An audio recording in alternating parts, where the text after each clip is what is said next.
All right, we're today in Los Angeles with Eroc, and we're going to be talking about his latest project, The Family. All right, Eroc. So, how are you feeling tonight? Oh, I'm feeling pretty good. I appreciate you coming out tonight. And, even though you came and as you can see, it's fight night. Yeah. But hey, that's how we do it, right? We always getting it in. Yeah, that's right. We keep busy. So, I have a question. I see that you were raised around Bobby Day. Yeah, that was my uncle. That was my mother's uncle. Her father's youngest brother.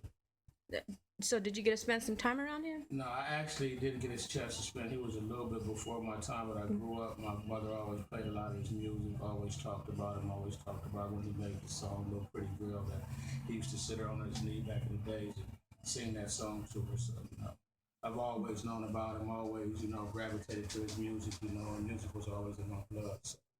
That's what I was wondering. I was wondering if his music influenced any of your music career.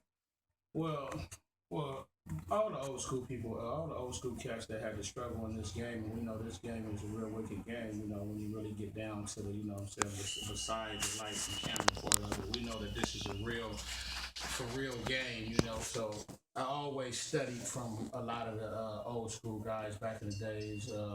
Looked at what they went through as artists and as far as bad contracts and different stuff. My peoples was also a part of that bad contract deal, from back in the day. So I also learned from him also along with other artists, like James Brown, being the first black guy to go ahead back in those days to start his own label along with Sam Cooke and, a lot of the old school cats, Mm-hmm.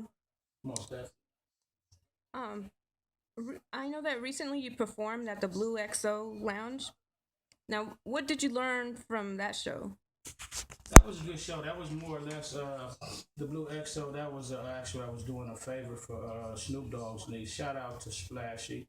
That's Snoop Dogg's niece. She actually was having a birthday party, and she also works with a magazine called One West Magazine, and they was throwing like a birthday slash, One West Magazine party, and they had a bunch of the West Coast artists come out, and I was on the all praises due. Thank you, I appreciate that. Splash. Yeah, that's awesome. I didn't know that's his niece.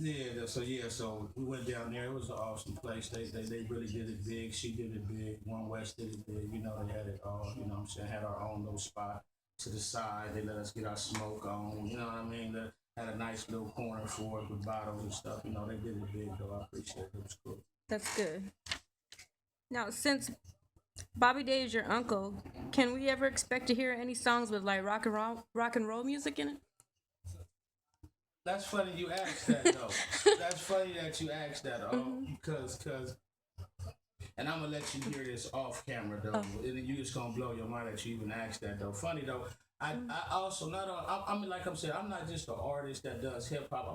I see myself more as I'm one of those old school cats that was like a musician that don't play an instrument, you know what I'm saying? But I know so much about it. I know the chords. I know, what I'm saying, when it's played wrong, I'm just like, so I actually wrote a rock song. I'll let you hear it later. Okay. Actually, not about probably like about 2-3 months ago, because like probably about four, about probably about I think it was last year sometime. But probably last year sometime. My mother caught cancer. And, she had breast cancer, and at that time, I was tripping, and I was listening to a sample of this artist that I was working with. He had sent me a sample of him playing the guitar, and it just felt right though. And as I was sitting there, and I was just thinking about all the stuff I was going through, and with mom's dealing with the cancer, and just the way the state of music was at the time, though, I was just like, what I'm saying? I just start writing, and it just basically wrote itself. I'll let you check that later.